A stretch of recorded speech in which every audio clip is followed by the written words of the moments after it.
मैं हूं आपकी नैतिक शिक्षा की टीचर और आज से हम शुरू करेंगे नैतिक शिक्षा। सबसे पहला पार्ट है खंड का नैतिक शिक्षा। इसमें सबसे पहला अध्याय है आपका मेरी अभिलाषा। अभिलाषा मतलब इच्छा। चलिए स्टार्ट करते हैं इस कविता को। पहले क्या बोला है? मेरी अभिलाषा है सूरज सा दमकूं मैं, चंदा सा चमकूं मैं, झिलमिल झिलमिल उज्ज्वल तारों सा चमकूं मैं। यहाँ पर क्या बोल रहे हैं? यहाँ पर बोल रहे हैं कि मेरी जो इच्छा है, मेरी इच्छा क्या है? मेरी इच्छा है कि मैं सूरज सा क्या करूं? दमकूं। ओके, मैं सूरज सा चमकूं और चंदा सा चमकूं मैं। चंदा सा क्या करूं मैं? चमकूं मैं, मून जैसा एकदम शाइन करूं। और आगे क्या बोला? झिलमिल झिलमिल उज्ज्वल तारों सा चमकूं मैं। जो स्टार्स होते हैं वो क्या करते हैं? ट्विंकल करते हैं, तो मैं ट्विंकल करूं, स्टार के जैसे क्या करूं? ट्विंकल करूं। ओके, आगे क्या बोला है? आगे बोला है मेरी अभिलाषा है फूलों सा महकूं मैं, विहगों सा चहकूं मैं, गुंजित सा चहकूं मैं, कोयल सा कुहकूं मैं।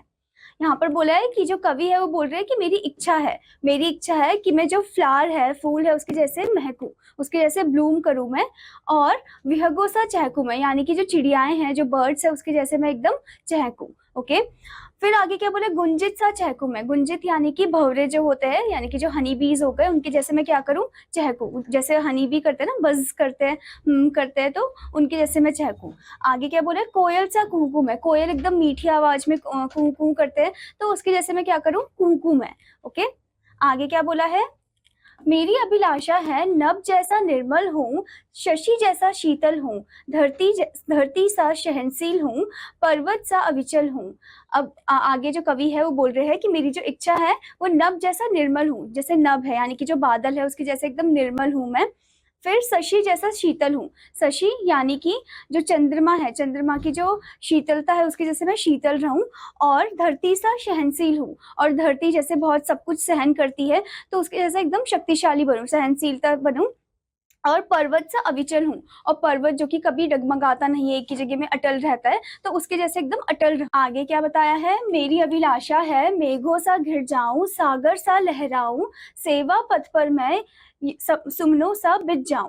अब यहाँ पर बोला है कि जो कवि है वो बता रहे हैं कि मैं मेघों सा घिर जाऊं, यानी कि जो बादल है उसके जैसे जैसे वो पूरा घिर जाता है पूरा आसमान में, वैसे मैं घिर जाऊं। और सागर सा लहराऊं, जो सागर ऐसे लहराते हैं उसके जैसे मैं लहराऊं।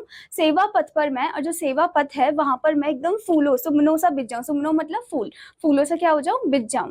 ठीक है, तो इस कविता से हमें क्या शिक्षा मिली? आप पहले यहाँ पर एक डायग्राम फिगर देख सकते हैं।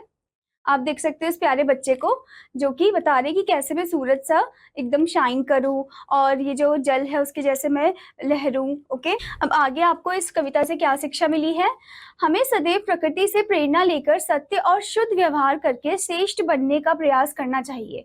यानी कि हमें जो प्रकृति है, जो नेचर है, उससे प्रेरणा लेनी चाहिए, और उसके जैसे हमें एकदम सत्य और शुद्ध व्यवहार करना चाहिए, अच्छा व्यवहार करना चाहिए, किसी के साथ बुरा व्यवहार नहीं करना चाहिए। ठीक है, आशा करती हूँ बच्चों कि आपको ये अध्याय अच्छे से समझ में आया होगा, और आपका होमवर्क है कि आपको इस कविता को एक बार फिर से अच्छे से पढ़ना है। अब मैं आपको मिलूंगी अगले अध्याय में, तब तक के लिए धन्यवाद बच्चों।